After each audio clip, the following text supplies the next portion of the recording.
ബംഗ്ലാവ് വിൽക്കാനുണ്ട്. ഭാഗം 21. വായിക്കുന്നത് നിങ്ങളുടെ മിഥുൻ. ഡോക്ടർ സുധാകര വർമ്മ കാർ അപകടത്തിൽ കൊല്ലപ്പെട്ടു. അവർക്ക് അത് വിശ്വസിക്കുവാൻ കഴിഞ്ഞില്ല. കാരണം അവർ ആലോചിച്ചിട്ട് ഒരു തരത്തിലും അങ്ങനെ സംഭവിക്കുവാൻ വഴി കാണുന്നില്ല. അവർ വർമ്മയെ കാണുന്നത് കാർ അപകടം സംഭവിച്ച സ്ഥലത്ത് വെച്ചാണ്. അവിടെ വർമ്മ ഉണ്ടായിരുന്നു. അയാൾ രമണിയുടെ കാറിൽ കയറി അദ്ദേഹത്തിന്റെ വീട്ടിൽ പോയി. മാത്രമോ, തന്റെ ചിത്രം വരച്ചു. അത് സാധാരണ ചിത്രമായിരുന്നില്ല, അവരുടെ നഗ്നചിത്രം. അതിനുശേഷം അയാളുമായി ലൈംഗിക വീഴ്ചയിൽ ഏർപ്പെട്ടു. ഇതൊക്കെ യാഥാർത്ഥ്യമായി നടന്ന കാര്യങ്ങളാണ്. അതിനുശേഷം ഇതാ ഡോക്ടർ വർമ്മ കാർ ആക്സിഡന്റിൽ മരണമടഞ്ഞതായി വിവരം ലഭിച്ചിരിക്കുന്നു. ഇതെങ്ങനെ വിശ്വസിക്കുവാൻ കഴിയും? ആരെങ്കിലും കള്ളക്കഥ ചമച്ച് ഉണ്ടാക്കിയതാണോ? എന്തായാലും ഒന്നുകൂടി അന്വേഷിച്ചു കളയാമെന്ന് പിറുപിറുത്തുകൊണ്ട് ഡോക്ടർ രമണി റിസീവർ എടുത്തു. ഡോക്ടർ ബാലചന്ദ്രന് ഫോൺ ചെയ്തു. ഹലോ, ഡോക്ടർ ബാലചന്ദ്രൻ അല്ലേ? രമണി ചോദിച്ചു. അതെ, ഞാൻ തന്നെ. എന്താണ്? ആരാണ് സംസാരിക്കുന്നത്? അപ്പുറത്തു നിന്ന് ചോദിച്ചു. ഡോക്ടർ വർമ്മ മരിച്ചുവെന്ന് പറയുന്നത് വാസ്തവമാണോ? ഡോക്ടർ രമണി ചോദിച്ചു. അതെ, ശരിയാണ്. കാർ ആക്സിഡന്റിൽ മരിച്ചു. വളരെ ദയനീയമായ മരണമായിരുന്നു. മൃതശരീരം പോലും തിരിച്ചറിയുവാൻ വയ്യാത്ത രീതിയിലായിരുന്നു. ഓ ഗോഡ്! അവർ തലയിൽ കൈവച്ചുകൊണ്ട് റിസീവർ ക്രാഡലിൽ വെച്ചു. ഇനി എന്താ ചെയ്യുക? അപ്പോൾ താൻ ആരെയാണ് കൂട്ടിക്കൊണ്ടു പോകുന്നത്? ഡോക്ടർ വർമ്മയുടെ ക്വാർട്ടേഴ്സിൽ താൻ പോയതാണല്ലോ. തന്റെ ഫോട്ടോ അവിടെ വരച്ചു വെച്ചിട്ടുണ്ടല്ലോ. ഇനി ആരെങ്കിലും അവിടെ എത്തിയാൽ ആ ഫോട്ടോ കാണുമല്ലോ. അതുകൊണ്ട് കഴിവതും വേഗം അവിടെ എത്തി ആ ഫോട്ടോ കരസ്ഥമാക്കണമെന്ന് അവൾ തീരുമാനിച്ചു. പക്ഷേ അവിടെ എങ്ങനെയാണ് എത്തുക? പിന്നീട് അല്പസമയം സമനില വീണ്ടെടുത്ത് ചിന്തിച്ചപ്പോൾ അതിനൊരു ഉപായം കണ്ടുപിടിച്ചു. മരണവീടെന്ന നിലയ്ക്ക് അവിടെ പോകാൻ സാധിക്കും. ആ കൂട്ടത്തിൽ എങ്ങനെയെങ്കിലും അദ്ദേഹത്തിന്റെ പ്രൈവറ്റ് മുറിയിൽ കയറിക്കൂടി ആ ചിത്രം കരസ്ഥമാക്കി നശിപ്പിച്ചു കളയുക. അല്ലാതെ മറ്റു യാതൊരു വഴിയും അവർ കണ്ടെത്തിയില്ല. ഉടൻ തന്നെ ഡോക്ടർ രമണി കാർ സ്റ്റാർട്ട് ചെയ്തു. നേരെ പോയത് ഡോക്ടർ വർമ്മയുടെ ക്വാർട്ടേഴ്സിലേക്ക് ആയിരുന്നു. അവിടെ എത്തിയപ്പോൾ വലിയൊരു ജനക്കൂട്ടമുണ്ടായിരുന്നു. മൃതശരീരം അവിടെ കൊണ്ടുവന്നിട്ടില്ല. എല്ലാവരുടെയും ശ്രദ്ധ പുറത്തേക്കാണ്. രമണി ചെന്നപ്പോൾ കൂട്ടുകാരായ ഡോക്ടർമാർ അടുത്തുകൂടി സംസാരിച്ചു. പക്ഷേ അവരാരും തന്നെ ആ ഫോട്ടോയെക്കുറിച്ച് പറഞ്ഞു കേട്ടില്ല. അതുകൊണ്ട് ആ കെട്ടിടത്തിനുള്ളിൽ ആർക്കും സംശയം തോന്നാത്ത രീതിയിൽ ഒരു അന്വേഷണം നടത്തുവാൻ തന്നെ രമണി തീരുമാനിച്ചു. എല്ലാവരും ഗേറ്റിലേക്ക് റോഡ് തിരിഞ്ഞു വരുന്ന സ്ഥലത്തേക്ക് കണ്ണയച്ച് നിൽക്കുമ്പോൾ രമണി അകത്ത് കയറി. ഓരോ വസ്തുക്കളും സാധാരണ മട്ടിൽ നോക്കിക്കൊണ്ട് അവർ ഒടുവിൽ ഡോക്ടർ വർമ്മയുടെ പ്രൈവറ്റ് മുറിയിൽ എത്തി. അതാ അവിടെ ഒരു മൂലയിൽ ബോർഡ് ഇരിക്കുന്നു. തന്റെ ചിത്രം വരച്ചത് ആ ബോർഡിൽ വെച്ച് തന്നെയാണ്. രമണി അടുത്ത് ചെന്ന് നോക്കി. ഡ്രോയിങ് പിൻ വിടുവിച്ചിരിക്കുന്ന പാട് കാണുന്നുണ്ട്, എന്നാൽ ഫോട്ടോ കാണുന്നില്ല. ആരോ അത് അവിടെ നിന്ന് എടുത്തു മാറ്റിയതുപോലെ കാണപ്പെട്ടു. ഓ ഈശ്വര, ആരാണിത് എടുത്തു കളഞ്ഞത്? അവർ ചിന്തിച്ചു. ആ ചിന്തയിൽ ഒരു സമാധാനം അവൾക്കുണ്ടായിരുന്നു. കാരണം അവിടെ വന്നിട്ടുള്ള സുഹൃത്തുക്കളും ബന്ധുക്കളും അത് കണ്ടിട്ടില്ലല്ലോ എന്ന സമാധാനം. എന്നാൽ ആരോ അത് കണ്ടിരിക്കുന്നുവെന്ന ഒരു വേവലാതി അവരെ പിടികൂടുകയും ചെയ്തു. അത് ആരായിരിക്കും? ആ ചിത്രം അവിടെ നിന്ന് അപഹരിച്ചു കൊണ്ടുപോയത് ആരാണ്? അങ്ങനെ മനോവിഷമത്തിൽ നിൽക്കുമ്പോൾ ഡോക്ടർ വർമ്മയുടെ മൃതശരീരം അവിടെ കൊണ്ടുവന്നു. പിന്നെ അതോട് ബന്ധപ്പെട്ടിട്ടുള്ള ശോകമോഹമായ അന്തരീക്ഷത്തിന് അവർ സാക്ഷി നിന്നു. ഞാൻ പോകുന്നു. തൊട്ട് അടുത്തു നിന്ന ഡോക്ടർ മേരി മാത്യുവിനോട് പറഞ്ഞ ശേഷം അവർ അതിവേഗം മടങ്ങി. അതിവേഗത്തിൽ അവർ കാർ ഓടിച്ചു വീട്ടിലെത്തി. അന്ന് ആശുപത്രിയിൽ പോകേണ്ട ദിവസമാണ്. പക്ഷേ അവർ ടെലിഫോണിൽ കൂടി ലീവ് അപേക്ഷിച്ചു. ആകെ ഒരു ഭീതി അവരെ വലയം ചെയ്തു. കാരണം ആ ഫോട്ടോ ആരെങ്കിലും കണ്ടെങ്കിലോ? സന്ധ്യയാകാൻ ഇനി വളരെ കുറച്ച് മിനിറ്റുകൾ ബാക്കിയുണ്ട്. ക്ലോക്കിന്റെ ശബ്ദം മാത്രം അവരെ ശല്യപ്പെടുത്തിക്കൊണ്ടിരുന്നു. അപ്പോൾ ഫോൺ ശബ്ദിച്ചു. ഡോക്ടർ രമണിയാണോ? ഒരു പുരുഷന്റെ സ്വരമാണ് കേട്ടത്. അതെ, ഞാൻ തന്നെ. അവർ മറുപടി കൊടുത്തു. നിങ്ങൾ ഇന്നലെ ഡോക്ടർ സുധാകര വർമ്മയുടെ വീട്ടിൽ പോയിരുന്നു, ഇല്ലേ? ഞാൻ പോയിരുന്നു. ചിത്രകാരനായ ഡോക്ടർ സുധാകര വർമ്മ നിങ്ങളുടെ ചിത്രം വരച്ചു, ഇല്ലേ? അതും ഒരു വല്ലാത്ത ചിത്രം. ബൈ ദ ബൈ, ചിത്രം വളരെ നന്നായിട്ടുണ്ട്. നിങ്ങൾ ആരാണ് സംസാരിക്കുന്നത്? ഡോക്ടർ രമണി ചോദിച്ചു. ഞാൻ ഉടൻ തന്നെ അവിടെ വരും, അപ്പോൾ അറിയാം.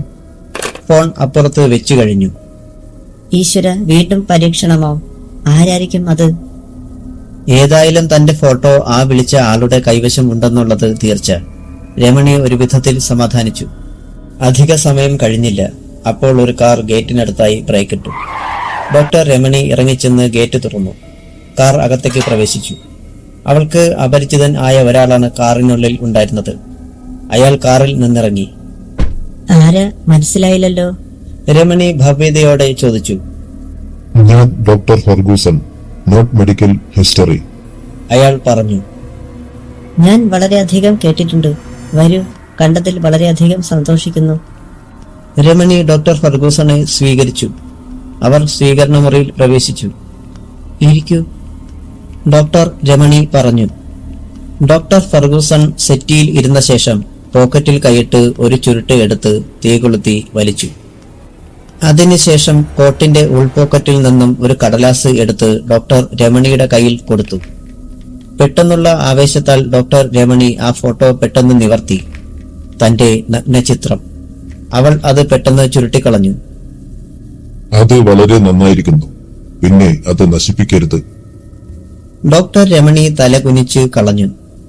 ഇതെങ്ങനെ ഡോക്ടർക്ക് കിട്ടി? രമണി ചോദിച്ചു. അപകടം നടന്ന സ്ഥലത്തുകൂടി ഞാൻ രാത്രിയിൽ കാർ ഡ്രൈവ് ചെയ്ത് വരികയായിരുന്നു. ഇത് റോഡിന്റെ അരികിൽ കണ്ടു.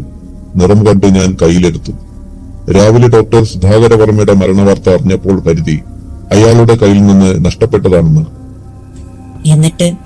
രമണി ആകാംക്ഷയോടെ ചോദിച്ചു. ഡോക്ടർ വർമ്മയുടെ കയ്യിൽ നിന്ന് പോയതായിരിക്കുമെന്ന് കരുതി ഞാൻ ആ ചിത്രത്തിന്റെ മുഖം മാത്രം ഒരാളെ കാണിച്ചു. എന്റെ ഒരു സുഹൃത്ത് ഡോക്ടറെ. അദ്ദേഹമാണ് പറഞ്ഞത് നിങ്ങളാണെന്ന്. ഡോക്ടർ, താങ്കൾ ചെയ്ത ഈ ഉപകാരത്തിന് ഞാൻ അങ്ങേയറ്റത്തെ നന്ദി പറയുന്നു. പിന്നെ ആശുപത്രി സംബന്ധമായ എന്ത് കാര്യമുണ്ടെങ്കിലും ഞാൻ അങ്ങയെ സഹായിക്കും. രമണി ഒരു വാഗ്ദാനമെന്ന നിലയിൽ പറഞ്ഞു.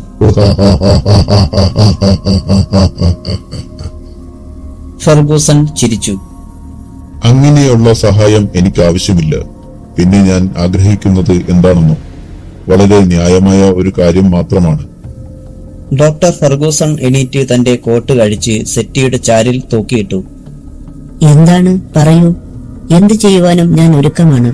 കാരണം ഈ ഫോട്ടോ മറ്റു ആരുടെ കയ്യിലെങ്കിലും കിട്ടിയിരുന്നെങ്കിൽ മഹാനാണക്കേടാകുമായിരുന്നു. അതെ അതെ, സംശയമുണ്ടോ? എന്താണ് ഞാൻ അങ്ങേക്ക് തരേണ്ട പ്രതിഫലം? രമണി ചോദിച്ചു. ഈ ഫോട്ടോ വരയ്ക്കുന്നതിന് ഡോക്ടർ വർമ്മയ്ക്ക് എന്ത് പാരിതോഷികമാണ് നൽകിയത്? അത് എനിക്കും ലഭിച്ചാൽ മതിയാകും. അത് കേട്ട് ഡോക്ടർ രമണി പകച്ചുപോയി. എന്ത് സമ്മാനമാണ് നിങ്ങൾ നൽകിയതെന്ന് ഈ ചിത്രം തന്നെ വെളിവാക്കുന്നുണ്ട്, ഫർഗൂസൺ പറഞ്ഞു. ഡോക്ടർ വർമ്മ അവരോട് പെരുമാറിയ രീതി തന്നെ അവരെ സംബന്ധിച്ചിടത്തോളം ആദ്യം താല്പര്യമായിരുന്നെങ്കിലും പിന്നീട് അവൾക്കത് അസഹനീയമായി തോന്നിയിരുന്നു. ഇപ്പോൾ ഇതാ ഡോക്ടർ ഫർഗൂസൺ ആവശ്യപ്പെടുന്നതും അതുതന്നെ. ഡോക്ടർ ഫർഗൂസൺ അവരുടെ ചുമരിൽ കൈയിട്ടു. അവരെ കിടക്കമുറിയിലേക്ക് കൊണ്ടുപോയി. അധിക സമയം കഴിഞ്ഞില്ല. ഡോക്ടർ രമണിക്ക് ഡോക്ടർ സുധാകര വർമ്മയെ ഓർമ്മ വന്നു. കാരണം അയാളെ ഓർമ്മിപ്പിക്കുന്ന അതേ രീതിയിലുള്ള ചലനങ്ങൾ, ഗന്ധം. ഭാഗം 22. രമണിയിൽ സംശയത്തിന്റെ വിത്തുകൾ നാമ്പിട്ടു. അയാളുടെ ശരീരപ്രകൃതി, ശ്വാസഗതി, ചലനത്തിന്റെ ആവേഗങ്ങൾ, രതിചേഷ്ടകൾ, തന്നെ പ്രാപിച്ചിരിക്കുന്ന മനുഷ്യൻ വർമ്മയാണെന്നൊരു തോന്നൽ അവരിൽ ഭീതി ഉണർത്തി. വർമ്മയുടെ പ്രേതം ഡോക്ടർ ഫർഗൂസന്റെ വേഷത്തിൽ തന്റെ അടുത്ത് വന്നതായി അവൾ വിശ്വസിച്ചു പോയി. അവൾ സർവശക്തി ഉപയോഗിച്ച് അയാളെ തള്ളി മാറ്റുവാൻ ശ്രമിച്ചിട്ടും നടന്നില്ല. അത്രമാത്രം കരുത്ത് ഉപയോഗിച്ച് അവളെ അയാൾ അധീനത്തിലാക്കി. എന്നെ വിടൂ, എന്നെ വിടൂ പിശാചേ, അവൾ ഉച്ചത്തിൽ നിലവിളിച്ചു. പക്ഷേ ഫർഗൂസൺ അവളെ വിട്ടില്ല. അയാളെ സംബന്ധിച്ചിടത്തോളം അവൾ ഏറ്റവും നല്ല ഒരു ഇര തന്നെയായിരുന്നു. അടുത്ത കാലത്ത് കിട്ടിയതിൽ വെച്ച് ഏറ്റവും നല്ല ഇര. 1 മണിക്കൂർ കഴിഞ്ഞു. ഡോക്ടർ രമണി അവശയായി പോയി. രമണി അയാളെ മനസ്സിലാക്കുന്നതിന് മുമ്പ് അയാൾ അവിടെ നിന്ന് പോവുകയും ചെയ്തു. അടുത്ത നാൾ രാവിലെ ഡോക്ടർ രമണി ആശുപത്രിയിൽ പതിവ് പോലെ ചെന്നെത്തി. തനിക്കുണ്ടായ അനുഭവം അവൾക്ക് ആരോടും പറയുവാൻ തോന്നിയില്ല. അല്ലെങ്കിൽ തന്നെ എങ്ങനെയാണ് പറയുക? മരണമടഞ്ഞ ഡോക്ടർ വർമ്മയുടെ പ്രേതവുമായി താൻ വേഴ്ച നടത്തിയെന്ന് എങ്ങനെയാണ് പറയുക? അങ്ങനെ ഇരിക്കുമ്പോൾ ഒരു അച്ഛനും മകളും കൂടി ഡ്യൂട്ടി റൂമിന്റെ വാതിൽക്കൽ വന്ന് നിൽക്കുന്നത് രമണി കണ്ടു. ആരാത്? കയറി വരൂ, ഡോക്ടർ രമണി പറഞ്ഞു. അത് കേട്ട ഉടൻ ആ അച്ഛനും മകളും കയറി വന്നു. എന്താ, ഇരിക്കൂ. അവർ രണ്ടുപേരും ഇരുന്നു. എന്താണ് സംഗതി? രമണി ചോദിച്ചു. എന്റെ പേര് ട്രീസ. ഇത് ശരീരം മുഴുവൻ ഒരു തടുപ്പ് പോലെ. അത് ഡോക്ടറെ കാണിക്കാൻ വന്നതാണ്. അവർ ബ്ലൗസിന്റെ പിന്നിലെ ബട്ടൺ അഴിക്കാൻ മുതിർന്നു. വരൂ, വിശദമായി പരിശോധിക്കട്ടെ, ഡോക്ടർ രമണി പറഞ്ഞു.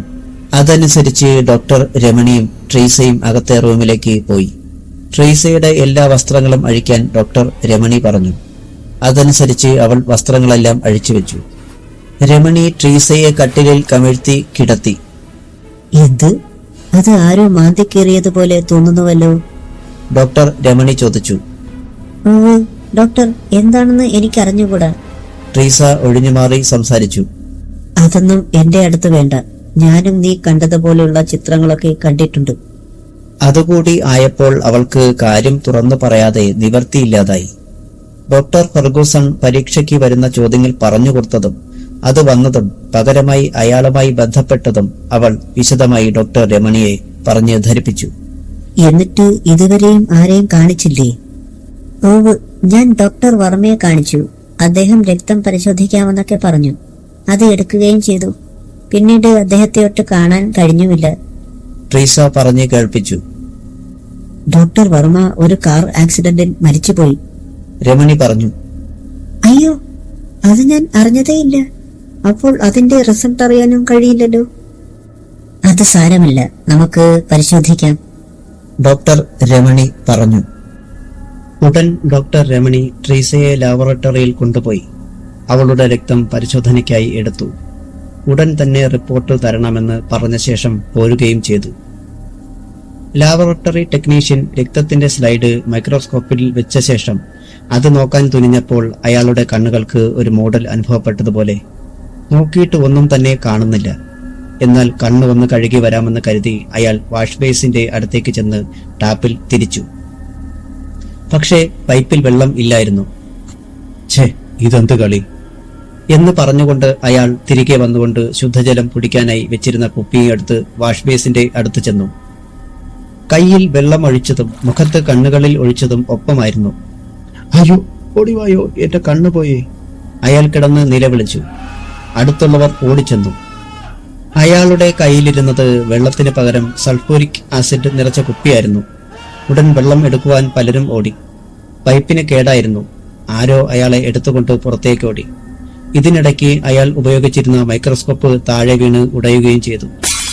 ആശുപത്രിയിൽ ആ സംഭവത്തിന് അത്ര വലിയ ഗൗരവം കൊടുത്തില്ല. കുപ്പി മാറിപ്പോയി എന്ന് മാത്രമേ ആളുകൾ കരുതിയുള്ളൂ. എന്നാൽ ഡോക്ടർ ഫെർഗൂസൺ അവിടെ വന്നതും അയാളുടെ അദൃശ്യമായ കരങ്ങൾ അവിടെ പ്രവർത്തിച്ചതും ആരും അറിഞ്ഞില്ല. ഡോക്ടർ രമണി രക്തത്തിന്റെ റിസൾട്ട് അറിയുവാൻ ചെന്നപ്പോൾ ഒരു ലാബോറട്ടറി ടെക്നീഷ്യൻ പരിശോധനാ കാർഡ് കൊണ്ടുവന്ന് രമണിയുടെ കയ്യിൽ കൊടുത്തു. രമണി അതുമായി തന്റെ മുറിയിൽ എത്തുകയും ചെയ്തു. റിസൾട്ട് പരിശോധിച്ചു നോക്കി. യാതൊരു കുഴപ്പവും കണ്ടില്ല. പേടിക്കാനൊന്നുമില്ല, നഖം കൊണ്ട് പൊറിയതാ. ഇനി ഇങ്ങനെയുള്ള അവസരങ്ങളിൽ കൂടെയുള്ള ആളിന്റെ കൈവിരലിന് നഖങ്ങൾ ഉണ്ടോ എന്നൊന്ന് പരിശോധിക്കണം മോളെ എന്ന് പറഞ്ഞ് ഡോക്ടർ രമണി അവളെ പറഞ്ഞു വിട്ടു. അവൾ പോയി കഴിഞ്ഞപ്പോൾ ഡോക്ടർ രമണി പിറുപിറുത്തു. പെൺകുട്ടികളുടെ കാര്യമേ, പരീക്ഷ ജയിക്കാൻ വേണ്ടി എന്ത് വേണേലും ചെയ്യും. അപ്പോഴാണ് പണ്ട് തനിക്കുണ്ടായ ഒരു അനുഭവം അവൾ ഓർത്തുപോയത്. അന്ന് ഹൈറേഞ്ചിലെ ഒരു തേയില ഫാക്ടറിയിലെ ടീ മേക്കറായിരുന്നു രമണിയുടെ പിതാവ് ശേഖരൻ നായർ. അവൾ പഠിക്കുന്ന സ്കൂളിൽ കണക്ക് പഠിപ്പിക്കുന്ന ഒരു സമർത്ഥനായ അധ്യാപകൻ ഉണ്ടായിരുന്നു, രാജപ്പൻ നായർ സാർ. കാഴ്ചയിലും തരക്കേടില്ല, നന്നായി പഠിപ്പിക്കും. അന്ന് രമണി 9ലാണ് പഠിക്കുന്നത്. അവൾക്ക് വിഷമമുള്ള ഒരു വിഷയം കണക്ക് മാത്രമായിരുന്നു. എത്ര പറഞ്ഞാലും തലയിൽ കയറില്ല. പരീക്ഷ അടുത്തു വന്നു. ഓണം ഉറക്കവുമില്ലാതെ പഠിച്ചു. എന്നിട്ടും രക്ഷയില്ല. അവസാന പരീക്ഷയും കഴിഞ്ഞു. 2 ദിവസം കഴിഞ്ഞ് രാജപ്പൻ സാർ രമണിയെ സ്കൂൾ വരാന്തയിൽ വെച്ച് കണ്ടു. ചിരിച്ചുകൊണ്ടയാൾ അവളെ അടുത്തേക്ക് വിളിച്ചു. അവൾ ഓടിച്ചെന്നു. അപ്പോഴേ ഞാൻ കഷ്ടപ്പെട്ടത് വെറുതെ ആയിപ്പോയല്ലോ പെണ്ണെ, സാർ പറഞ്ഞു. അവൾക്ക് പരിഭ്രമമായി. സംഗതി കുഴഞ്ഞു കാണുമെന്ന് അവൾക്ക് ബോധ്യമായി. ഇനിയിപ്പോ എന്തു ചെയ്യും? പരീക്ഷ കഴിഞ്ഞു. ഒരു കാര്യം ചെയ്യൂ, ഞാൻ പേപ്പർ നോക്കിക്കൊണ്ടിരിക്കുന്നതേയുള്ളൂ. ഉച്ച കഴിഞ്ഞ് എന്റെ മുറിയിലോട്ട് വാ, സാർ പറഞ്ഞു. ആരോടും പറഞ്ഞില്ല. ഉച്ച കഴിഞ്ഞപ്പോൾ നേരെ സാറിന്റെ അടുത്തേക്ക് പോയി. സാർ പരീക്ഷാ പേപ്പർ എടുത്ത് അവളെ കാണിച്ചു. സാർ പറഞ്ഞത് വളരെ ശരിയാണെന്ന് അവൾക്ക് ബോധ്യമായി. ഒരു കാര്യം ചെയ്യാം, മാർക്ക് തനിയെ വീഴുന്ന ഒരു പണിയുണ്ട്. പക്ഷേ രമണിയും കൂടെ കൂടണം. സാർ പതുക്കെ എണീറ്റ് വാതിലടച്ച് കുറ്റിയിട്ടു. അവൾക്ക് കാര്യം മനസ്സിലായി. സാർ പിന്നെ മാർക്ക് കടലാസിൽ ഇട്ടത് അവളുടെ മാറിടത്തിൽ വെച്ചായിരുന്നു. അപ്പോൾ പിന്നെ ഫെർഗൂസണെ എങ്ങനെ കുറ്റം പറയുമെന്ന് അവൾക്ക് തോന്നിപ്പോയി. വൈകുന്നേരം വീട്ടിൽ എത്തിയ ഉടൻ തന്നെ അവൾ കുളിക്കാൻ വേണ്ടി ബാത്റൂമിൽ കയറി. വേഷം എല്ലാം അഴിച്ചിട്ട് ഷവറിന്റെ കീഴിൽ നിന്ന് ടാപ്പ് തിരിച്ചു. വെള്ളം ശരീരത്തിൽ ശക്തിയോടെ വീണു. ഹോ, അവൾ അറിയാതെ പറഞ്ഞുപോയി. ശരീരം മുഴുവൻ ഭയങ്കര നീറ്റൽ. ഭാഗം 23. അതുപോലെ ഇപ്പോഴും വേദനിക്കുന്നുണ്ട്. പക്ഷേ അന്നത്തെ ആ വേദനയ്ക്ക് ഒരു സുഖം ഉണ്ടായിരുന്നു. എന്നാൽ ഇതിനില്ല. തനിക്ക് ഇഷ്ടപ്പെടാത്ത രീതിയിലുള്ള ഒരു മാനസിക ബുദ്ധിമുട്ടും അനുഭവപ്പെടുന്നുണ്ട്. ഡോക്ടർ ഫെർഗൂസൺ ഇതെല്ലാം വളരെ ശ്രദ്ധയോടെ വീക്ഷിക്കുന്നുണ്ടായിരുന്നു. തന്നെ കണ്ടുപിടിക്കാൻ ശ്രമിക്കുന്നവരെ അപായപ്പെടുത്തുക എന്നത് അയാൾ നൂറ്റാണ്ടുകളായി അനുവർത്തിച്ചു പോന്ന ശൈലിയാണ്. ഒരിക്കൽ പോലും പിടിക്കപ്പെടരുതെന്ന് അയാൾക്ക് നിർബന്ധമുണ്ടായിരുന്നു. അതുകൊണ്ട് തന്നെ അയാൾ വളരെ സൂക്ഷ്മതയോടെയാണ് കരുക്കൾ നീക്കുന്നത്. ഒപ്പം ഭീരുവും കൂടിയായിരുന്നു അയാൾ. ആ ഭീരുത്വം അയാളെ കീഴ്പ്പെടുത്തുവാൻ കാരണം ഉണ്ടായിരുന്നു. തന്റെ പൈശാചിക പ്രവൃത്തി ആരെങ്കിലും കണ്ടുപിടിക്കുകയും താൻ യഥാർത്ഥത്തിൽ ആരാണെന്ന് മനസ്സിലാക്കുകയും ചെയ്താൽ തന്റെ നില അപകടത്തിലാവുമെന്ന് അയാൾക്ക് ഉറപ്പായിരുന്നു. അക്കാരണത്താൽ അയാൾ ഓരോ കാൽച്ചുവടും വളരെ വിദഗ്ധമായി മുന്നോട്ട് വെച്ചിരുന്നു. ട്രീസ ജീവിച്ചിരുന്നാൽ അപകടമാണെന്ന് അയാൾക്ക് തോന്നി. കാരണം അവളുടെ ശരീരത്തിൽ തന്റെ രക്തം കലർന്നിട്ടുണ്ട്. തന്റെ രക്തം മനുഷ്യരക്തമല്ലെന്നും അയാൾക്ക് അറിയാം. പതിവ് പോലെ ട്രീസ കുളിക്കാൻ കുളിമുറിയിൽ കയറി. വസ്ത്രങ്ങളെല്ലാം നീക്കി ഷവറിന്റെ ടാപ്പ് തുറന്നപ്പോൾ നല്ല തണുപ്പ് തോന്നി. അല്പം കഴിഞ്ഞപ്പോൾ തണുപ്പ് കുറഞ്ഞു. ഷവറിൽ നിന്ന് ചുട്ടുപഴുത്ത വെള്ളം ഒഴുകാൻ തുടങ്ങി. കാരണം എന്തെന്നറിയാതെ ട്രീസ മുകളിലേക്ക് നോക്കി. അപ്പോൾ തിളച്ച വെള്ളം അവളുടെ കണ്ണുകളിൽ വീണു. അയ്യോ എന്ന് നിലവിളിച്ചുകൊണ്ട് അവൾ കുളിമുറിയുടെ വാതിൽ തുറക്കാൻ ഓടി. അപ്പോഴാണ് തന്റെ കാഴ്ച നഷ്ടപ്പെട്ടിരിക്കുന്നതായി അവൾക്ക് തോന്നിയത്. എത്ര ശ്രമിച്ചിട്ടും അവൾക്ക് കുളിമുറിയുടെ വാതിൽ തുറക്കുവാൻ കഴിഞ്ഞില്ല. ഷവറിൽ നിന്നും അപ്പോഴും തിളച്ച വെള്ളം ശക്തിയായി വീണുകൊണ്ടിരുന്നു.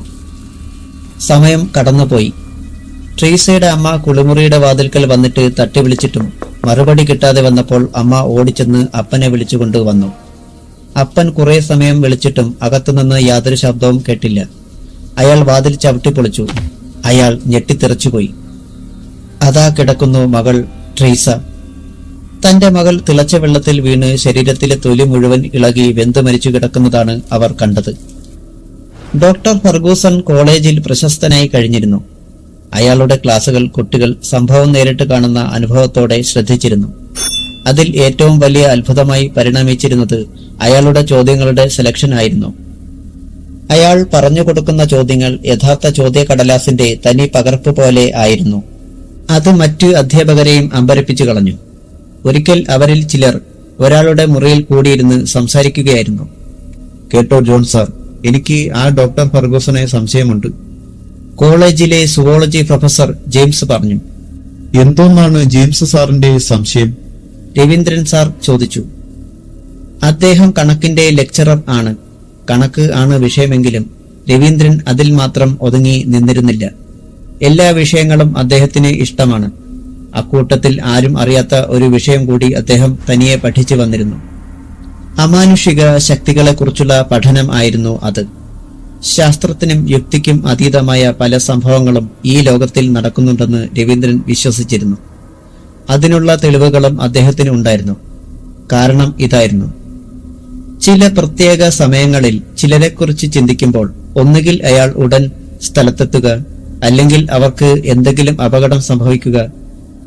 കൂടാതെ പൈശാചിക ശക്തികൾ ഈ ലോകത്തുണ്ടെന്നും രവീന്ദ്രൻ വിശ്വസിച്ചിരുന്നു. ലോകാരംഭം മുതൽ ആ ശക്തികൾ ഉണ്ടെന്നും അവ കാലാകാലങ്ങളിൽ പല രൂപത്തിൽ ആവിർഭവിക്കുമെന്നും അയാൾ വിശ്വസിച്ചിരുന്നു. ഡോക്ടർ ഫെർഗൂസനെ രവീന്ദ്രൻ പല അവസരത്തിലും ശ്രദ്ധിക്കുന്നുണ്ടായിരുന്നു.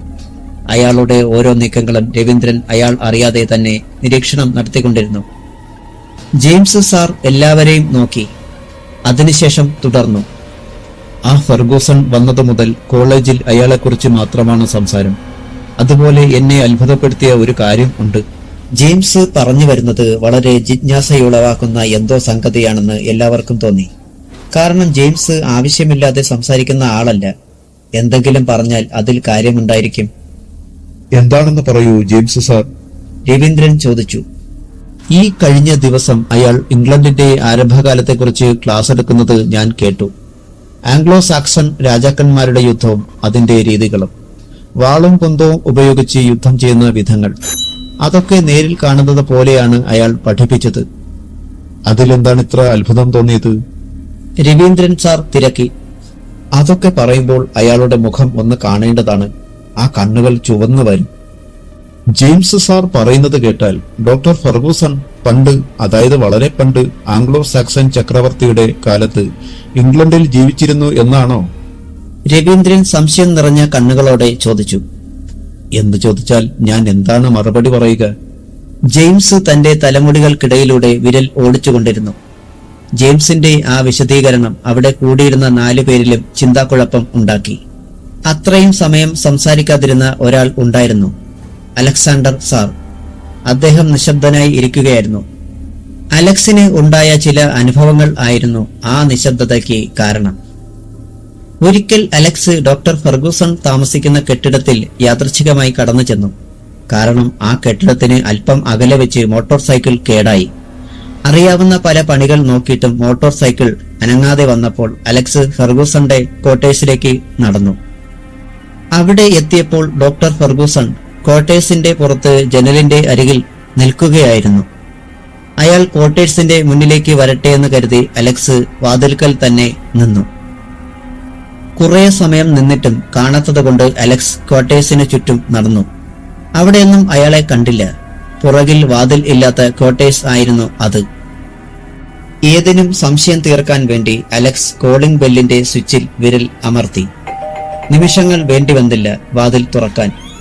അതാ ഡോക്ടർ ഫെർഗൂസൺ അകത്തു നിൽക്കുന്നു. ഹലോ അലക്സ് സാർ, കയറി വരൂ. ഫെർഗൂസൺ അകത്തേക്ക് ക്ഷണിച്ചു. അലക്സ് അകത്ത് കടന്നിരുന്നു. അയാളുടെ മുഖത്ത് സംശയത്തിന്റെ അലകൾ ഉണർന്നു വന്നു. ഫെർഗൂസൺ നിന്നിരുന്ന ജനലിന്റെ അഴികൾ ഒരു പൂച്ചയ്ക്ക് പോലും അകത്ത് കയറുവാൻ പറ്റാത്ത രീതിയിൽ ഡിസൈൻ ചെയ്തത് ആയിരുന്നു. ആ നിലയ്ക്ക് ഡോക്ടർ ഫെർഗൂസൺ എങ്ങനെയാണ് അകത്ത് കടന്നതെന്നായിരുന്നു അലക്സിന്റെ ചിന്ത. അതേക്കുറിച്ച് എങ്ങനെയാണ് ചോദിക്കുക? അലക്സ് ചിന്തിച്ചു. എങ്കിലും ഡോക്ടർ ഫെർഗൂസണെ അയാൾ ആരുമറിയാതെ നിരീക്ഷിച്ചുകൊണ്ടിരുന്നു. ഒരു നാൾ അയാൾ മറ്റൊരു മഹാരഹസ്യം കണ്ടു. അതും യാദർച്ഛികമായിരുന്നു. അലക്സ് അതിരാവിലെ അടുത്തുള്ള പള്ളിയിൽ പോയി കുർബാന കഴിഞ്ഞ് മടങ്ങുകയായിരുന്നു. രാവിലെ 8 മണി കഴിഞ്ഞിട്ടുണ്ട്. ബെഡ് കോഫി കുടിക്കാതെയാണ് പള്ളിയിൽ പോയത്. ഏതായാലും ഡോക്ടർ ഫെർഗൂസന്റെ ക്വാർട്ടേഴ്സിൽ കയറി ഒരു കാപ്പി കുടിക്കാൻ തീരുമാനിച്ചു. വണ്ടി നിർത്തി. ബെൽ അടിച്ചപ്പോൾ തന്നെ അദ്ദേഹം വാതിൽ തുറന്നു. ഹലോ അലക്സ്, ഞാൻ ഇപ്പോ നിങ്ങളുടെ കാര്യം ഓർത്തതേയുള്ളൂ. ഇരിക്കൂ. ഫെർഗൂസൺ പറഞ്ഞു. അതിനുശേഷം പകുതി ഷേവ് ചെയ്ത മുഖവുമായി നിലക്കണ്ണാടിയുടെ അടുത്തേക്ക് നടന്നു. അദ്ദേഹം അവിടെ നിന്ന് ഷേവ് ചെയ്തു കൊണ്ടിരുന്നപ്പോൾ അലക്സ് ഒരു സിഗരറ്റ് കത്തിക്കാൻ തീപ്പെട്ടിക്ക് വേണ്ടി നിലക്കണ്ണാടിക്ക് എതിർവശത്ത് കിടന്ന ടീപ്പയുടെ അടുത്തേക്ക് നീങ്ങി. അപ്പോൾ വെറുതെ നിലക്കണ്ണാടിയിലേക്ക് നോക്കി. അറിയാതെ അലക്സ് ശബ്ദിച്ചുപോയി. ഡോക്ടർ ഫെർഗൂസന്റെ രൂപം നിലക്കണ്ണാടിയിൽ കാണുവാനില്ലായിരുന്നു. അലക്സിന് അത് ഒരു ദിഗ്ഭ്രംശ പിശകായിട്ടാണ് തോന്നിയത്. എങ്കിലും വീട്ടിൽ വന്നിട്ടും ആ ചിന്ത വിട്ടുപോയില്ല. അലക്സ് സാർ, എന്താ ഇതുവരെ ഒന്നും തന്നെ പറഞ്ഞില്ലല്ലോ? രവീന്ദ്രൻ നിർബന്ധിച്ചു. അപ്പോൾ അലക്സ് മറ്റൊരു ചിന്തയിൽ ആണ്ടുപോയി. ഭാഗം 24. ഡോക്ടർ ഫെർഗൂസൺ ഷേവ് ചെയ്തുകൊണ്ടിരുന്ന സമയം അയാളുടെ നിഴൽ കണ്ണാടിയിൽ തെളിഞ്ഞു കാണാത്ത കാര്യം അലക്സ് ഓർമ്മിച്ചു. അതേസമയം അയാൾ മറ്റൊന്നുകൂടി അതേ തുടർന്ന് ചിന്തിച്ചുപോയി. ഫെർഗൂസൺ നിഴൽ കാണാതെ എങ്ങനെ ഷേവ് ചെയ്തു? അതിനുള്ള ഉത്തരം കണ്ടുപിടിക്കാൻ ശ്രമിച്ചു. ആ നിലയ്ക്ക് ഫെർഗൂസണ് അദൃശ്യ ശക്തികളെ കണ്ടുപിടിക്കുവാൻ കഴിയും. അയാൾക്ക് അയാളുടെ നിഴലിനെ കാണാം, മറ്റുള്ളവർക്ക് കാണാൻ സാധിക്കില്ലെങ്കിലും. ഒരു കാര്യം വ്യക്തമാണ്, ഡോക്ടർ ഫെർഗൂസൺ ഒരു അസാധാരണ മനുഷ്യനാണ്, നമ്മെ പോലെയല്ല. രവീന്ദ്രൻ പറഞ്ഞു. അതെ, അങ്ങനെ തന്നെയാണ് എനിക്കും തോന്നുന്നത്. തന്റെ അനുഭവങ്ങൾ വെച്ച് അലക്സ് പറഞ്ഞു. ആ നിലയ്ക്ക് അയാൾ ആരായിരിക്കും? അയാളെക്കുറിച്ച് ശരിക്കും പഠിക്കുവാൻ 3 പേരും തീരുമാനിച്ചു. മനുഷ്യനിൽ തന്നെ സൂപ്പർ നാച്ചുറൽ പവർ ഉള്ള ആളുകൾ പണ്ടും ഉണ്ടായിട്ടുണ്ട്. അതോടൊപ്പം പൈശാചിക ശക്തിയുള്ള മനുഷ്യനും ഉണ്ടായിട്ടുണ്ട്. അവർക്കൊക്കെ ഒരു പരിധിവരെ മരണത്തെ അതിജീവിക്കുവാൻ കഴിയുമെന്നാണ് ഞാൻ വായിച്ചിരിക്കുന്നത്. പിന്നെ ഒരു കാര്യം, അടുത്ത കാലത്ത് നടന്ന ചില മരണങ്ങൾ ഫെർഗൂസണുമായി ബന്ധപ്പെട്ടതാണെന്ന് ചിന്തിക്കുവാനും സാധ്യതകൾ ഏറുന്നുണ്ട്. രവീന്ദ്രൻ അഭിപ്രായപ്പെട്ടു. ഒരു കാര്യം ചെയ്യാം, അയാൾ അറിയാതെ അയാളുടെ ചെയ്തികൾ നിരീക്ഷിച്ചാലോ? ജോൺസൺ ചോദിച്ചു. അത് കേട്ട് രവീന്ദ്രൻ മറ്റൊരു അഭിപ്രായം പറഞ്ഞു. അത് തികച്ചും വ്യത്യസ്തമായ ഒന്നായിരുന്നു. ഇങ്ങനെയുള്ള ആളുകൾ മറ്റുള്ളവരിൽ നിന്ന് പലപ്പോഴും ഒതുങ്ങി ജീവിക്കുവാൻ ആഗ്രഹിക്കും. കാരണം അവരെക്കുറിച്ച് നാം മനസ്സിലാക്കാതിരിക്കാനാണ്. ഇനി അഥവാ അവരെ നാം സംശയിക്കുന്നുണ്ടെന്ന് മനസ്സിലാക്കിയാൽ നമ്മെ ഉപദ്രവിക്കുവാൻ ഒട്ടും തന്നെ മടിക്കയില്ല. അതിനുള്ള ശക്തി അവർക്കുണ്ട്. അതിനിപ്പോൾ എന്താണൊരു മാർഗം? ജോൺസൺ ചോദിച്ചു. ഞാനൊരു ഐഡിയ പറയാം. അതനുസരിച്ച് പ്രവർത്തിച്ചാൽ അയാളെക്കുറിച്ച് പഠിക്കാൻ കഴിഞ്ഞേക്കും. രവീന്ദ്രൻ പറഞ്ഞു. അതെന്താണ്? മറ്റു രണ്ടുപേരും ഒരുപോലെ ചോദിച്ചു. അയാളുടെ താമസ സ്ഥലത്ത് രഹസ്യമായി പരിശോധിക്കുക. അയാളുടെ പെട്ടികൾ തുറന്ന് അയാളുടെ കയ്യിലുള്ള സാധനങ്ങൾ കാണുക. അതൊക്കെ എങ്ങനെയുള്ളതാണെന്ന അടിസ്ഥാനത്തിൽ അയാളെ കണ്ടുപിടിക്കുവാൻ കഴിയും. അതിനെന്താ വഴി? ആ വീട് പരിശോധിക്കണം. അയാൾ കോളേജിൽ ആയിരിക്കുമ്പോൾ അതിനുള്ളിൽ കയറണം. അതൊരു നല്ല ആശയമായി അവർക്ക് തോന്നി. നാളെ കഴിഞ്ഞ് അയാൾക്ക് ഉച്ച കഴിഞ്ഞ് ക്ലാസ് ഉണ്ട്. 5 മണി കഴിയാതെ വരില്ല. ഉച്ചയ്ക്ക് അവിടെ നിന്നും പോവുകയും ചെയ്യും. ആ സമയം നാം അവിടെ ചെല്ലണം. മറ്റുള്ളവർ രവീന്ദ്രൻ പറഞ്ഞ അഭിപ്രായത്തോട് യോജിച്ചു. അടുത്ത നാൾ ഡോക്ടർ ഫെർഗൂസണ് ക്ലാസ് ഉണ്ടായിരുന്നില്ല. അയാൾ താമസ സ്ഥലത്ത് തനിച്ചിരിക്കുകയായിരുന്നു. അപ്പോഴും അയാളുടെ ചിന്ത തന്റെ ബംഗ്ലാവിനെക്കുറിച്ച് ആയിരുന്നു. ബംഗ്ലാവിനെപ്പറ്റി ഓർക്കാത്ത സമയം അയാൾക്കില്ലായിരുന്നു. കാരണം അയാളുടെ അടിത്തറ അവിടെയായിരുന്നു. കുറെ നാൾ പട്ടണത്തിൽ താമസിച്ച് മടുത്തു കഴിഞ്ഞാൽ തന്റെ ലാവണത്തിൽ തിരിച്ചെത്തണമെന്ന് അയാൾക്ക് നിർബന്ധമുണ്ടായിരുന്നു. കാരണം 10 വർഷത്തിൽ കൂടുതൽ ഒരിടത്ത് കഴിഞ്ഞാൽ തന്നെ ആരെങ്കിലും കണ്ടുപിടിക്കും. അതുകൊണ്ട് കുറെ കാലം ഒരു സ്ഥലത്ത് താമസിച്ചു കഴിഞ്ഞാൽ പിന്നെ ഒരു നാൾ അയാൾ അവിടെ നിന്ന് അപ്രത്യക്ഷനാകും. അയാളുടെ ആ സ്ഥാനത്തെക്കുറിച്ച് അറിഞ്ഞുകൂടാത്തവർ പിന്നെ അന്വേഷിക്കുകയും ഇല്ല. അങ്ങനെയാണ് ഇത്ര കാലവും അയാൾ രക്ഷപ്പെട്ടു പോന്നത്. ഇവിടെ തൽക്കാലം തനിക്ക് വലിയ എതിരാളികൾ ഉണ്ടെന്ന് അയാൾക്ക് അറിയില്ലായിരുന്നു. യാദൃശ്ചികമായി ഉണ്ടായവരെ അയാൾ ഇല്ലാതാക്കുകയും ചെയ്തുകൊണ്ടിരുന്നു. രവീന്ദ്രനും കൂട്ടരും തനിക്കെതിരെ നീങ്ങുന്നുണ്ടെന്നുള്ള വിവരം അയാൾ അറിഞ്ഞിരുന്നില്ല. ഉച്ച കഴിഞ്ഞ് അയാൾ അന്നത്തെ പത്രം വായിച്ചുകൊണ്ടിരിക്കുമ്പോഴാണ് കോളിംഗ് ബെൽ ശബ്ദിച്ചത്. സംശയത്തോടെ എണീറ്റ് വാതിൽ തുറന്നു. അലക്സാണ്ടർ സാർ മുമ്പിൽ നിൽക്കുന്നു. ഹലോ അലക്സ്, ഇന്ന് മോട്ടോർ സൈക്കിളിന് കേടൊന്നും പറ്റിയിട്ടില്ലല്ലോ? ഫെർഗൂസൺ ചിരിച്ചുകൊണ്ട് ചോദിച്ചു. ഒപ്പം അയാളുടെ കൈ പിടിച്ച് അമർത്തുകയും ചെയ്തു. ഒരു നല്ല സ്പോർട്സ്മാൻ കൂടിയായ അലക്സ് അറിയാതെ മനസ്സിൽ അയ്യോ എന്ന് പറഞ്ഞുപോയി. അത്രമാത്രം വേദന അയാളുടെ വിരലുകൾക്ക് അനുഭവപ്പെട്ടു. ഫെർഗൂസണ് അത്രമാത്രം ശക്തിയുണ്ടെന്ന് അലക്സിന് അപ്പോഴാണ് മനസ്സിലായത്. ഷേക്ക് ഹാൻഡ് കൊടുത്തപ്പോൾ മൂന്നാളുടെ ബലം ഫെർഗൂസന്റെ കൈക്ക് ഉണ്ടായിരുന്നതായി അയാൾക്ക് തോന്നി. ഇല്ല, മോട്ടോർ സൈക്കിൾ ഭദ്രമാണ്, അലക്സ് പറഞ്ഞു. പക്ഷേ എനിക്കൊരു സംശയം. നിങ്ങൾ അത് നിർത്തിയപ്പോൾ പിന്നിൽ ബ്രേക്ക് കുറവാണെന്ന് തോന്നി. ഫെർഗൂസൺ സംശയത്തോടെ ബൈക്കിൽ നോക്കി. പറഞ്ഞത് ശരിയാണ്, ബ്രേക്ക് ലൈനർ തേഞ്ഞിട്ടുണ്ട്. എങ്കിൽ അതൊന്ന് വേഗം ശരിയാക്കണം. ഇങ്ങനെയുള്ള കാര്യങ്ങൾ ഒരിക്കലും നീട്ടിവെക്കരുത്. ശരി സാർ, നന്ദി. അലക്സ് അകത്ത് കടന്നിരുന്നു. അവിടെ ഇരുന്നു കൊണ്ട് അലക്സ് ആ മുറിയും അതിനോട് തൊട്ടുള്ള മുറികളിലേക്കുള്ള വാതിലും പരിശോധിച്ചു. ഇടതുവശത്തുള്ള ഒരു മുറിക്ക് പ്രത്യേകം പൂട്ടുവെച്ചിരിക്കുന്നത് അലക്സിന്റെ ശ്രദ്ധയിൽപ്പെട്ടു. അത് അടുത്ത നാളിൽ പ്രത്യേകം പിടിപ്പിച്ചതാണെന്ന് വ്യക്തമായിരുന്നു. കാരണം മറ്റ് ക്വാർട്ടേഴ്സുകൾക്ക് അങ്ങനെയില്ലായിരുന്നു. ഡോക്ടർ ഫെർഗൂസൺ അകത്തുപോയി ചായ കൊണ്ടുവന്നു. ഇത്ര പെട്ടെന്ന് ചായ? അലക്സ് ചോദിച്ചു. ഒരു വലിയ ഫ്ലാസ്കിൽ വാങ്ങി വെച്ചിരിക്കുകയാണ്. ആരെങ്കിലും വന്നാൽ കൊടുക്കാൻ. സന്ധ്യ കഴിഞ്ഞാൽ പിന്നെ ബാക്കിയുള്ളത് കളയും. ഫെർഗൂസൺ പറഞ്ഞു. അലക്സ് ചായ കുടിച്ചുകൊണ്ടിരുന്നു. ഡോക്ടറെ കുറിച്ച് കോളേജിലൊക്കെ നല്ല അഭിപ്രായമാണ്, അലക്സ് തുടക്കമിട്ടു. അത് എന്റെ ക്ലാസ് കണ്ടിട്ടാണ്. ഏത് ജോലിയും 100% ആത്മാർത്ഥമായി ചെയ്യണമെന്ന് എനിക്ക് നിർബന്ധമുണ്ട്. ഫെർഗൂസൺ ഒരു ചുരുട്ടെടുത്ത് ചുണ്ടിൽ വെച്ച് ലൈറ്റർ തെളിച്ചു കത്തിച്ചു. ഒരെണ്ണം അലക്സിന് നീട്ടി. അയാൾ അത് നിരസിച്ചു. ഇല്ല, ഞാൻ വലിക്കില്ല. ഇനി അങ്ങനെ തോന്നിയാൽ തന്നെ ഒരു സിഗരറ്റ് വലിക്കും. അതിനെന്താ, സിഗരറ്റ് തരാമല്ലോ. ഏതാണ് ബ്രാൻഡ്? ഫെർഗൂസൺ ചോദിച്ചു. അങ്ങനെയൊന്നുമില്ല. ഫെർഗൂസൺ അകത്തുപോയി ഡൺഹിൽ സിഗരറ്റിന്റെ ഒരു പാക്കറ്റ് കൊണ്ടുവന്ന് വെച്ചു. ഫോറിൻ സിഗരറ്റ് ആണല്ലോ? അതെ, ഞാൻ പുറത്ത് കഴിച്ചുകൂട്ടിയ ആളല്ലേ, ആ പരിചയമാണ്. ഇവിടെ ഇരിക്കുന്ന ഡ്രിങ്ക്സ് ഫോറിൻ ആണ്. എന്താ നോക്കുന്നോ? ബ്ലാക്ക് ലേബൽ ഉണ്ട്. വേണ്ട, പിന്നെ ഇവിടെ വന്നപ്പോൾ ഒന്ന് കയറണമെന്ന് തോന്നി, അത്രമാത്രം. അലക്സ് സിഗരറ്റ് കത്തിച്ചു. ആ പാക്കറ്റ് എടുത്തോളൂ. ഇവിടെ ഇരുന്നാൽ ചീത്തയാവും. കാരണം എന്നെ കാണാൻ വരുന്ന അതിഥികൾ കുറവാണ്. എങ്കിൽ ഞാൻ ഇറങ്ങട്ടെ.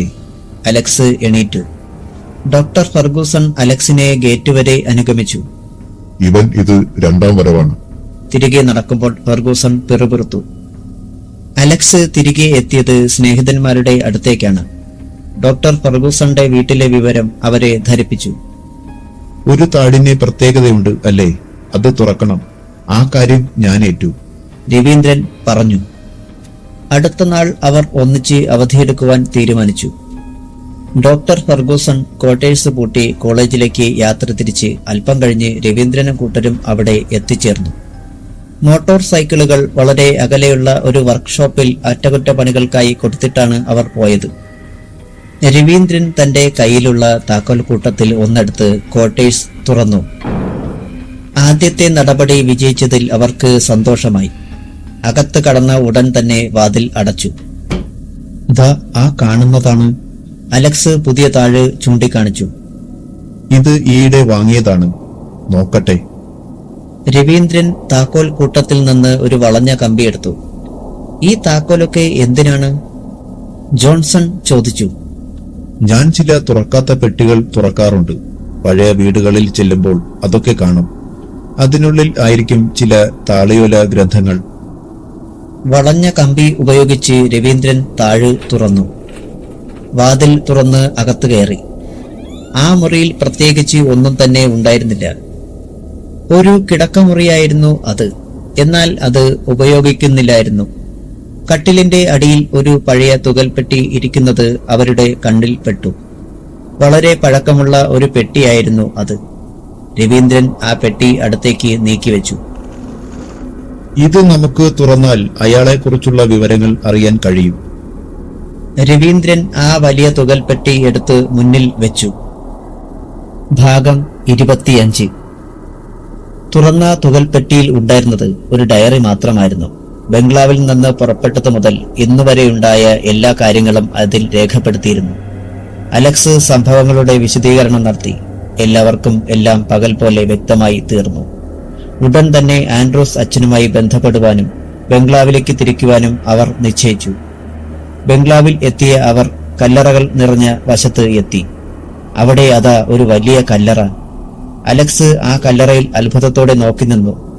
അല്പസമയത്തേക്ക് അയാൾക്ക് സംസാരിക്കുവാൻ പോലും കഴിഞ്ഞില്ല. ഡോക്ടർ ഫർഗൂസന്റെ കല്ലറ. അയാൾക്കത് വിശ്വസിക്കുവാൻ കഴിഞ്ഞില്ല. ഫാദർ, ഇങ്ങി വന്നേ, ഇത് കണ്ടോ? അയാൾ വിളിച്ചു. അലക്സിന്റെ ഉച്ചത്തിലുള്ള വിളി കേട്ട് ഫാദർ ആൻഡ്രോസ് ഓടിയെത്തി. നോക്കൂ, ഇത് ഫർഗൂസന്റെ കല്ലറ. അലക്സ് ചൂണ്ടിക്കാണിച്ചു. ഫാദർ ആൻഡ്രോസ് ആ കല്ലറയിലെ തീയതി വായിച്ചു നോക്കി. ഇത് വളരെ പഴക്കമുള്ളതാണല്ലോ. ചിലപ്പോൾ ഒരേ പേരിലുള്ള പലരും ഉണ്ടാകുമല്ലോ. അപ്പൂപ്പന്റെ പേര് ഇട്ടതായിരിക്കും. അച്ഛൻ പറഞ്ഞു. അല്ല, അങ്ങനെയാവാൻ വഴിയില്ല. എനിക്കതിൽ സംശയമുണ്ട്. അലക്സ് തീർത്തു പറഞ്ഞു. ശരി, സമ്മതിച്ചു. അങ്ങനെയാണെങ്കിൽ എന്ത് ചെയ്യണമെന്നാണ് അലക്സ് പറയുന്നത്? ഫാദർ ചോദിച്ചു. ഈ കല്ലറ തുറക്കണം. ഇതിൽ അന്ന് മരിച്ച ഫർഗൂസന്റെ മൃതശരീരത്തിന്റെ അവശിഷ്ടമാണെങ്കിൽ അതൊരു നല്ല യുക്തിയാണെന്ന് രവീന്ദ്രനും ജോൺസണും തോന്നി. കല്ലറ തുറന്ന് നോക്കാൻ അവരും സമ്മതിച്ചു. ശവക്കല്ലറയുടെ മുകളിലെ സ്ലാബിന്റെ 4 മൂലയിലും പിത്തള വളയങ്ങൾ ഉണ്ടായിരുന്നു. നിൽക്കൂ, ഞാനിപ്പോൾ വരാം. രവീന്ദ്രൻ ബംഗ്ലാവിന്റെ നേർക്ക് നടന്നു. പിൻവശത്ത് ജനലിന്റെ ഒരു കമ്പി രവീന്ദ്രൻ ബലം പ്രയോഗിച്ച് ഇളക്കിയെടുത്തു കൊണ്ടുവന്നു. അതുകൊണ്ട് സ്ലാബിന്റെ 4 വശത്തുമുള്ള സിമന്റ് ഇളക്കി കളഞ്ഞുകൊണ്ടിരുന്നപ്പോൾ ഒരു ഭാഗത്ത് സിമന്റ് ഇല്ലാത്ത ഒരു വിടവ് കണ്ടു. ഏതായാലും നന്നായി എന്ന് പറഞ്ഞുകൊണ്ട് കമ്പി വിള്ളലിൽ കൂടി അകത്ത് കടത്തി രവീന്ദ്രൻ ഉയർത്തുവാൻ ശ്രമിച്ചു. അപ്പോൾ മറ്റു 3 പേരും കൂടി പിത്തള വളയത്തിൽ പിടിച്ച് ഉയർത്തി. ഉദ്ദേശിച്ചതുപോലെ സ്ലാബ് ഒരു വശത്തേക്ക് മറിച്ചിട്ടു. ജിജ്ഞാസയോടെ 4 പേരും അകത്തേക്ക് നോക്കി.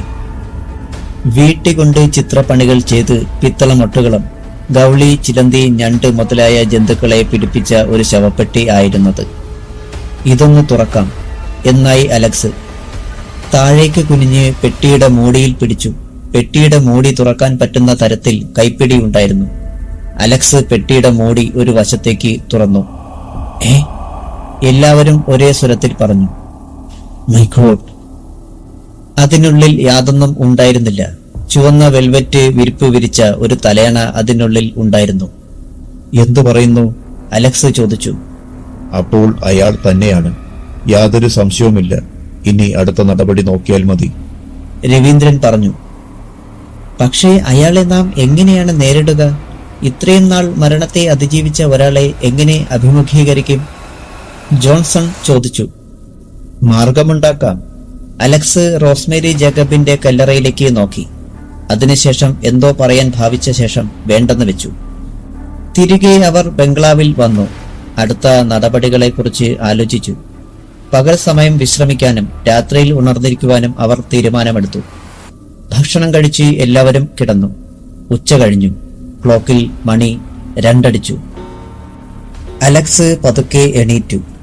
ഉറങ്ങിക്കിടന്നിരുന്നവരുടെ അടുത്തുപോയി നോക്കി. അവരെല്ലാം ഗാഠനിദ്രയിലാണ്. അലക്സ് ബംഗ്ലാവിൽ നിന്ന് പുറത്തു വന്നു. അവിടെ നിന്ന് അയാൾ കല്ലറകൾ സ്ഥിതി ചെയ്യുന്ന ഭാഗത്തേക്ക് നടന്നു. റോസ്മേരി ജേക്കബിന്റെ കല്ലറയുടെ അടുത്ത് ചെന്ന് അയാൾ അല്പസമയം നിന്നു. അതിനുശേഷം ആ കല്ലറയുടെ ഒരു വശത്തായി ഇരുന്നു. അതിന്റെ കോൺക്രീറ്റ് സ്ലാബ് ഇളക്കിയെടുക്കുവാൻ അയാൾ ആഗ്രഹിച്ചു. ചുറ്റും നോക്കി. കല്ലറ സ്ഥിതി ചെയ്യുന്നത് ഒരു മതിൽക്കെട്ടിന്റെ അകത്ത് ആയതുകൊണ്ട് പുറത്തുനിന്ന് സാധാരണഗതിയിൽ കാണുക പ്രയാസമായിരുന്നു. അലക്സ് സ്ലാബ് പതുക്കെ ഉയർത്തിയ ശേഷം ഉരുണ്ട കമ്പി ഇടയിൽ വെച്ചു. അത് കഴിഞ്ഞ് അടർന്നു കിടന്ന ഒരു സിമന്റ് തുണ്ട് എടുത്തുകൊണ്ടുവന്ന് കമ്പിയുടെ ഇടയിൽ വെച്ച് ഉയർത്തി. സ്ലാബ് മറിച്ചിട്ടു. അകത്ത് ശവപ്പെട്ടി ഉണ്ടായിരുന്നു. എങ്ങും ശാന്തമാണ്. ഒരു ഇല പോലും ചലിക്കുന്നില്ല. ചുറ്റും വൻ വൃക്ഷങ്ങൾ ഉയർന്നു വന്നതുകൊണ്ട് ആ പ്രദേശം നിഴൽ നിറഞ്ഞിരുന്നു. ഒരു രാത്രിയുടെ പ്രതീതി അവിടെ ഉണ്ടായിരുന്നു. അലക്സ് ശവപ്പെട്ടിയുടെ മൂടി തുറന്നു. റോസ്മേരി ജേക്കബ് അതാ കിടക്കുന്നു. റോസ്മേരി, റോസ്മേരി, അലക്സ് വിളിച്ചു. പക്ഷേ അവൾ വിളി കേട്ടില്ല. ആ ചുണ്ടുകൾ അനങ്ങിയതുപോലുമില്ല. അലക്സിന് നിരാശയായി. അയാൾ പെട്ടി വീണ്ടും അടച്ചു. സ്ലാബ് പഴയതുപോലെ വെച്ചു. അത് കഴിഞ്ഞ് തിരികെ പോന്നു. സന്ധ്യയായപ്പോൾ എല്ലാവരും ഉണർന്നു. അടുത്ത നടപടി എന്താണെന്നതിനെക്കുറിച്ച് ചിന്തിച്ചു. അലക്സിന്റെ മനസ്സിൽ ഒരു ആശങ്ക ഉദിച്ചു. റോസ്മേരി ജേക്കബ് തീർച്ചയായും രാത്രിയിൽ വരും. അയാൾ ഉറപ്പിച്ചു. രാത്രി 10 മണി ആയി. എല്ലാവരും അല്പം മദ്യപിച്ചു. എന്നാൽ അലക്സ് മാത്രം അതിൽ നിന്നും ഒഴിഞ്ഞു നിന്നു. മണി 11. അലക്സ് ഒഴികെ മറ്റു 3 പേരും കിടന്നു. അല്പസമയം കഴിഞ്ഞ് അവർ ഉറങ്ങുകയും ചെയ്തു. അലക്സ് കല്ലറകൾ സ്ഥിതി ചെയ്യുന്ന സ്ഥലത്തേക്ക് നടന്നു. ഗേറ്റ് തുറന്ന് ഉള്ളിൽ കടന്നപ്പോൾ റോസ്മേരി ജേക്കബിന്റെ കല്ലറയിൽ ആരോ നിൽക്കുന്നത് കണ്ടു. ആരാണത്? അലക്സ് ചോദിച്ചു. റോസ്മേരി ജേക്കബ് നിൽക്കുന്നു. പകൽ വന്നിരുന്നു അല്ലേ? അവൾ ചോദിച്ചു. അതെ. അപ്പോൾ റോസ്മേരി ഉറങ്ങുകയായിരുന്നു. അലക്സ് പറഞ്ഞു. അതെ, പകൽ എനിക്ക് ശക്തിയില്ല. രാത്രിയിലാണ് ഞാനാവുക. പിന്നെ എന്തിനാണ് വന്നത്? അവൾ തിരക്കി. ഡോക്ടർ ഫെർഗൂസന്റെ അക്രമം അവസാനിപ്പിക്കണം. അതാണ് ഞങ്ങളുടെ ലക്ഷ്യം. അയാൾ അവിടെ പല ദ്രോഹങ്ങളും ചെയ്യുന്നു. ഉണ്ടായ സംഭവങ്ങളെല്ലാം അലക്സ് വിശദീകരിച്ച് കേൾപ്പിച്ചു. എന്റെ കൂടെ വരൂ, അവൾ പറഞ്ഞു. അലക്സ് അവളെ പിന്തുടർന്നു. അവർ ഒരുമിച്ച് അലക്സിന്റെ കിടക്കമുറിയിൽ എത്തി. റോസ്മേരി അലമാരയിൽ നിന്ന് ഒരു പുസ്തകമെടുത്തു. മാന്ത്രിക ഗ്രന്ഥത്തിന്റെ 7ാം ഭാഗം ആയിരുന്നു അത്. ഈ ഗ്രന്ഥത്തിൽ പറഞ്ഞിരിക്കുന്നത് വായിച്ചു നോക്കൂ. ഇത് ബ്ലാക്ക് മാജിക് ആണ്. എന്നാൽ അനുബന്ധം പൈശാചിക ശക്തികളെ നശിപ്പിക്കാൻ ഉള്ളതാണ്. അലക്സ് അനുബന്ധം വായിച്ചു നോക്കി. ഇത് ഞാൻ കീറിയെടുക്കുന്നതിൽ വിരോധമില്ലല്ലോ? അലക്സ് ചോദിച്ചു. എടുത്തോളൂ, അവൾ പറഞ്ഞു. നാളെ ഞങ്ങൾ പോകും. അലക്സ് പറഞ്ഞു. പൊയ്ക്കോ. പക്ഷേ ഫെർഗൂസന്റെ അവസാനം കണ്ടെത്തിയാൽ എന്റെ അടുത്ത് വരണം. അവൾ അയാളുടെ തലമുടിയിൽ തഴുകി. പുലർച്ചെ ആവുന്നതുവരെ അവൾ അയാളോടൊപ്പം കഴിഞ്ഞു. അടുത്ത ദിവസം രാവിലെ അലക്സ് മാന്ത്രിക ഗ്രന്ഥത്തിന്റെ അനുബന്ധം അച്ഛനെ കാണിച്ചു.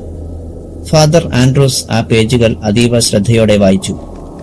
മുഴുവൻ വായിച്ചു കഴിഞ്ഞപ്പോൾ അച്ഛൻ ഒരു വലിയ പ്രതിസന്ധിക്ക് പരിഹാരമാർഗം കണ്ടെത്തിയ മട്ടിൽ ഒന്ന് ചിരിച്ചു. ആത്മവിശ്വാസത്തിന്റെയും ആശ്വാസത്തിന്റെയും ചിരി. പിറ്റേന്ന് തന്നെ അച്ഛൻ അലക്സുമൊത്ത് ഒരു കൊല്ലപ്പണിക്കാരന്റെ അടുക്കലെത്തി. അവർക്ക് പരിചിതനായിരുന്നു അയാൾ. അച്ഛൻ തന്റെ കയ്യിൽ ഇരുന്ന പൊതി കൊല്ലനെ ഏൽപ്പിച്ചു. അയാൾ അത് തുറന്നു. 2 ഇഞ്ച് വീതിയും 1.5 അടിയോളം നീളവുമുള്ള ഒരു ഇരുമ്പ് പട്ടയായിരുന്നു അത്. മക്ബഹായിലെ കഥക് മാറ്റി പുതിയത് വെച്ചപ്പോൾ ആ പഴയ കഥകിൽ നിന്ന് ഞാൻ ഇളക്കിയെടുത്തതാ. താനിത് കൊണ്ട് ഒരു കുരിശുണ്ടാക്കി തരണം. അതിന്റെ താഴത്തെ അറ്റം ഒരു കത്തി പോലെ ആയിരിക്കണം. ഒന്നും മനസ്സിലാകാത്ത മട്ടിൽ അലക്സ് അച്ഛനെ നോക്കി. അലക്സേ, അവനെ തളയ്ക്കാൻ ഈ ഒരു ആയുധമേ ഉള്ളൂ, കുരിശ് മാത്രം.